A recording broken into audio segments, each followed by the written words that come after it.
Eastville, I'm Jeannie. We're two do-it-yourselfers who met on a sailboat in 1988.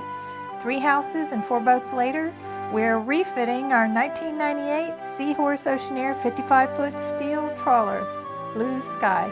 Welcome to our journey.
Good morning. We are up here at the boat, continuing to play with the drawers in there, and Jeannie's going to be working on this floorboard here. We're going to pull it up so she can paint the bottom of it and the edges, and then we're just going to do some general cleaning and other odds and ends to start getting the boat ready for the cockpit crawl, which is in 2 weeks from today on the 19th. If you're in the Port Canaveral, Melbourne, Titusville area, come on out, see the boat, see the PCYC Yacht Club. Later. I'm planning to use the Sea Dog stainless square push button latch. And I think when we bought these back in 2019, they were around 15, 20 bucks a pop. Well, now they're $35 a pop, and we need probably a total of 60 or 70 of those, and you start adding up the price, and all of a sudden you got the knobs become more expensive than all the wood for the drawers. Found another brand, so we're going to try them. They look very similar, maybe a little bit bigger. But anyway, we're going to switch to these. So that's the first thing I'm going to do today, is go and try to swap out one of these for the one down there. Now I know the size is a little different, so I'm going to have to do some grinding and stuff like that, but oh well, later.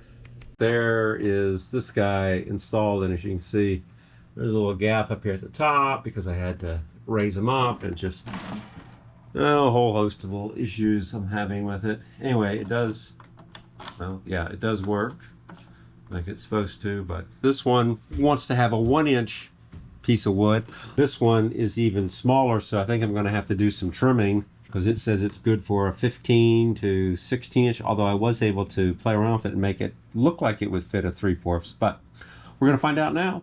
Later. If I push it down, it's like... Now we're trying to put this drawer box in place.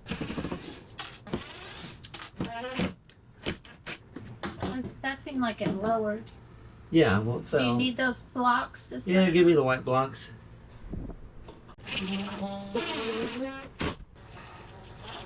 We finally got the drawer in and working smoothly. Yeah. And now we were working on mounting the button assembly, and I want to do this before I mount the drawer so that I can drill it out and route the backside. This has to be sunk in so that these little pins on either side can go into their little securing holes to keep the alignment of this so that it will go in and out nice and smooth. If it's out a little ways, it jams and you're not able to make it go in and out, and that requires making this just a little bit. They made it for 5/8 inch drawers basically, which this is 3/4 inch material. So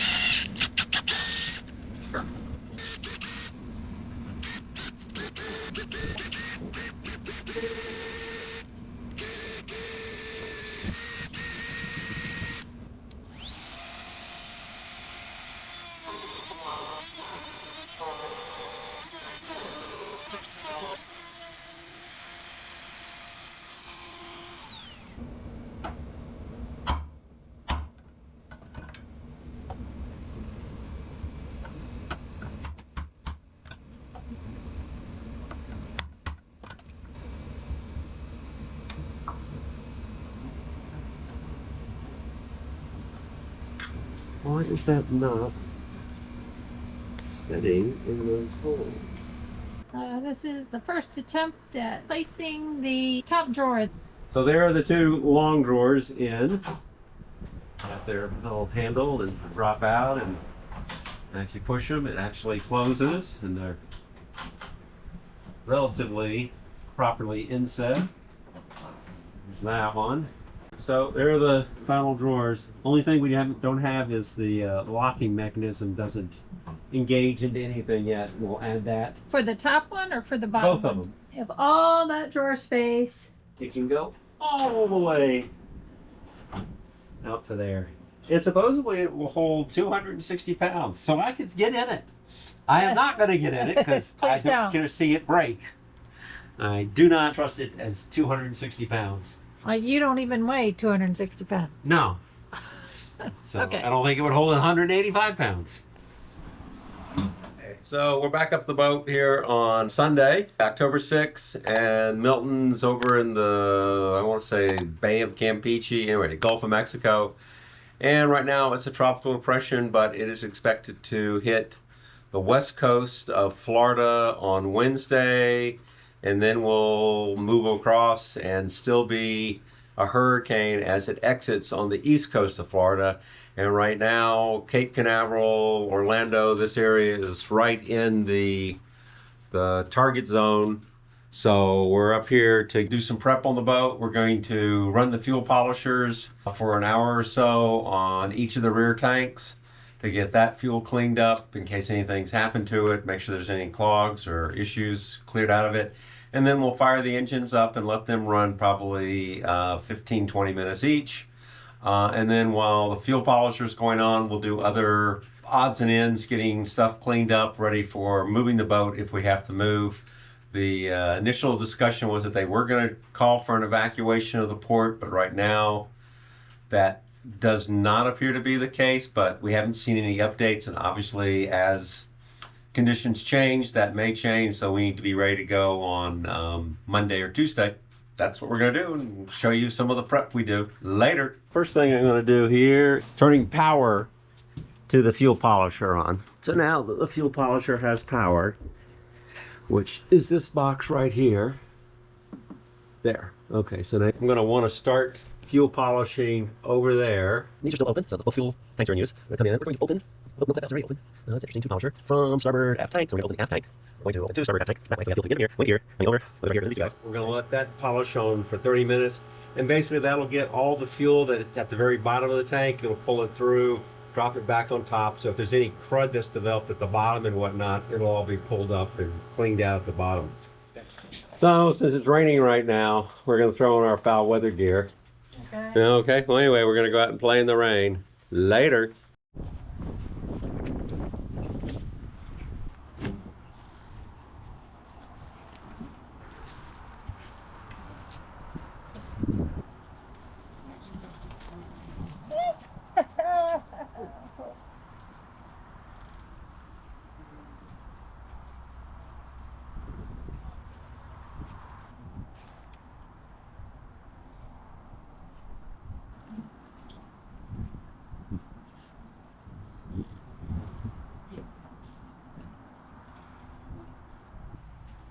Ooh, somebody needs to scrub their boat. Yes, come back with a... No, that's good. Not the camera, must be you. Oh, probably the polished alarm. Okay, we'll go with that. Okay. Okay. These ropes are heavy-ish because they're wet. Up the stairs.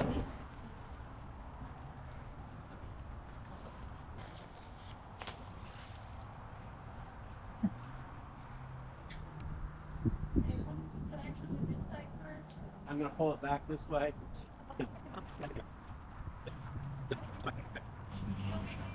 Coming.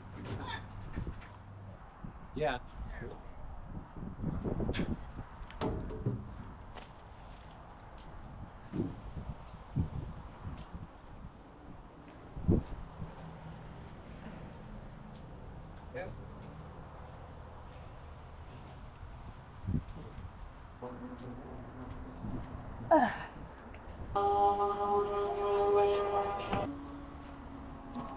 Here, right? Yeah. Just throw me the whole rope and I'll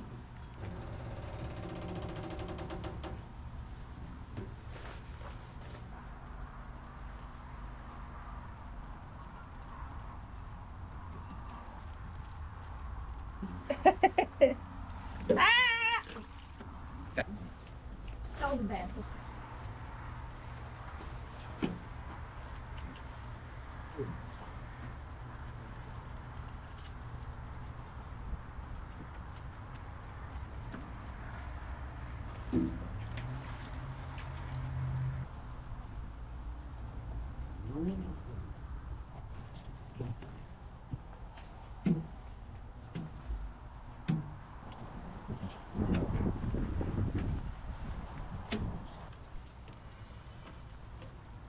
Oh, such a dirty boat.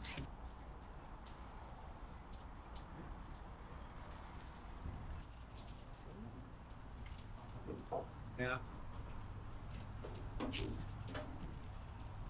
Probably bringing it a little bit.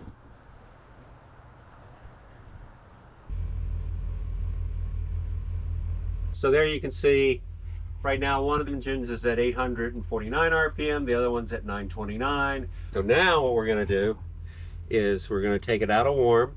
Now when I click it, what you'll see is if you look out, you will see us just barely start to move forward. You'll see, you know, boat kind of shudder and whatnot.